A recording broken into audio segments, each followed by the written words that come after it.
We only know a few things about the Killer Folk, who were first introduced in C.M. Kozeman's 2006 book All Tomorrows.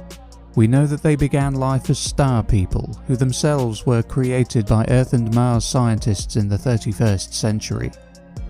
We know that the Q conquered and genetically modified the star people of this world into the human predators. And we know that after the Q left and many hundreds of thousands of years had passed, the human predators evolved into the Killer Folk, an intelligent and sapient race. But most of what happened between their first emerging as the Killer Folk and their eventual founding of the Second Galactic Empire, along with the Satyriaks, is a mystery. We know their beginnings, and we know their end. But what was the Killer Folk's homeworld like in the intervening millennia? So we first have them as human predators. This would have been their prehistory era.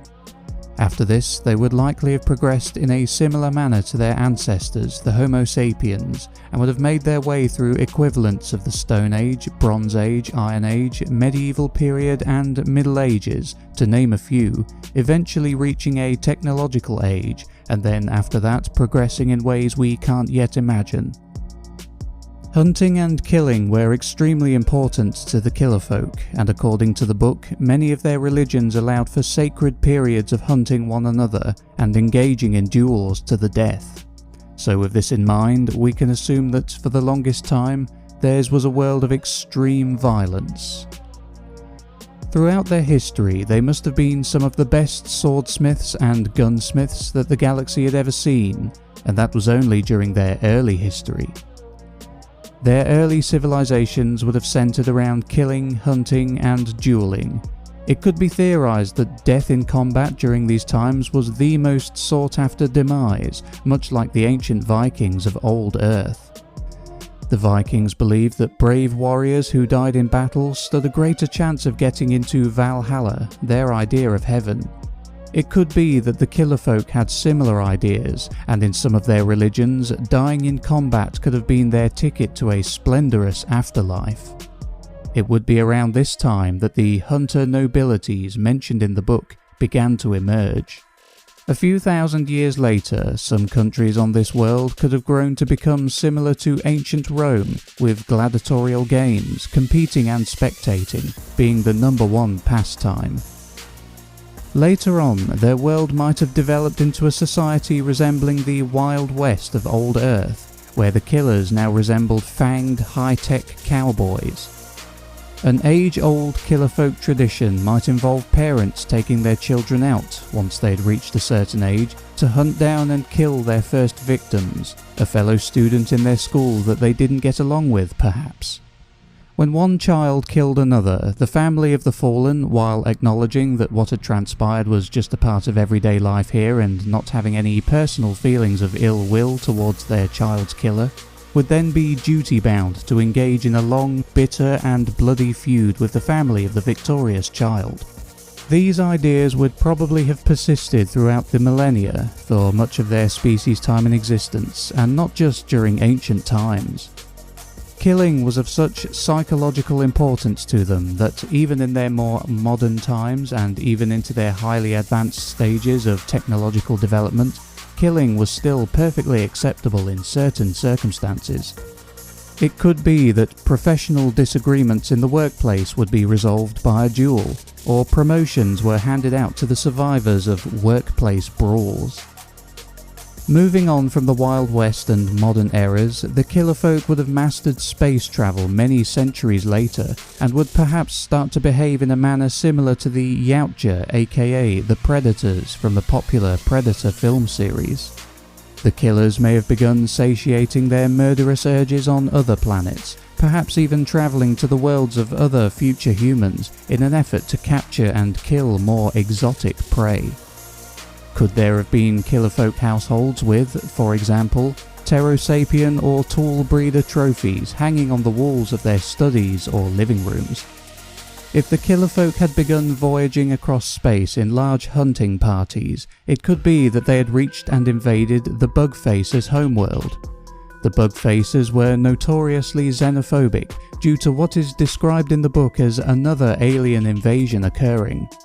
The alien author, a billion years in the future, doesn't have all the details and is speculating on what happened.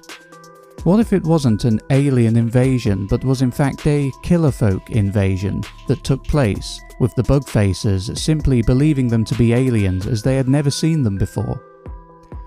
This might also account for the Bugfacers' apprehension and 40 million year delay in joining the Second Galactic Empire, an empire that was co-founded by the Killerfolk. Even after all this time, these events would still be a sore spot for the Bugfacers, and they still couldn't fully trust the Killerfolk after what they had done. The Killers had, after all, arrived on their planet and started hunting them down one by one, for sport.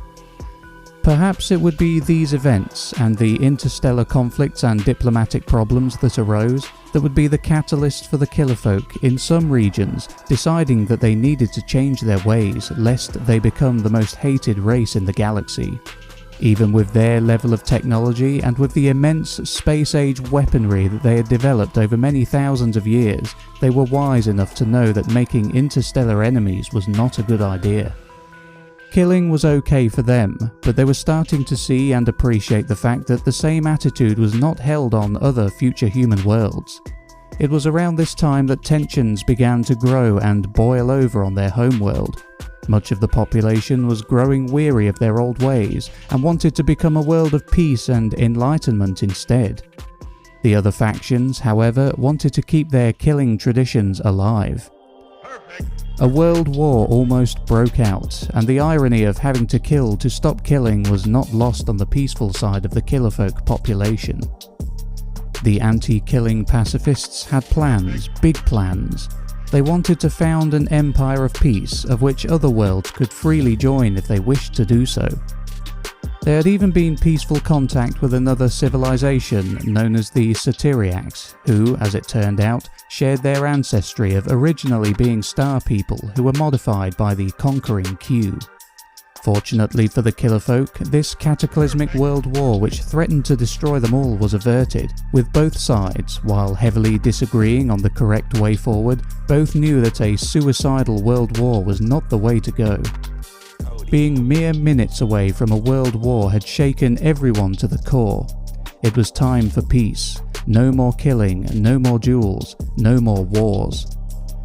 Killing had finally been made illegal across the majority of their world, but of course, underground hunts, duels and ritual murders were still practiced in some dark and seedy corners of the larger cities. But on the whole, the Killerfolk had made it. They founded the empire, known as the Second Galactic Empire, along with their interstellar cousins, the Satyriaks. It was an empire that lasted 80 million years, of which their progress in all areas couldn't even be imagined by 21st century humans. It would seem, however, that with war not being a concept they wished to engage in anymore, they were left somewhat vulnerable to attack. The Gravitals, a former human species who had left behind their organic bodies and modified themselves into machines, believed themselves to be the true heirs to the Star People and took it upon themselves to wipe out all other future humans. The Killerfolk, no longer the fierce warriors they had been all those millions of years ago, didn't stand a chance and were made extinct. Thank you for watching. If you enjoyed this video, please hit the like button and subscribe to be notified of future uploads. This has been Beware the Q, and I'll see you in the next video.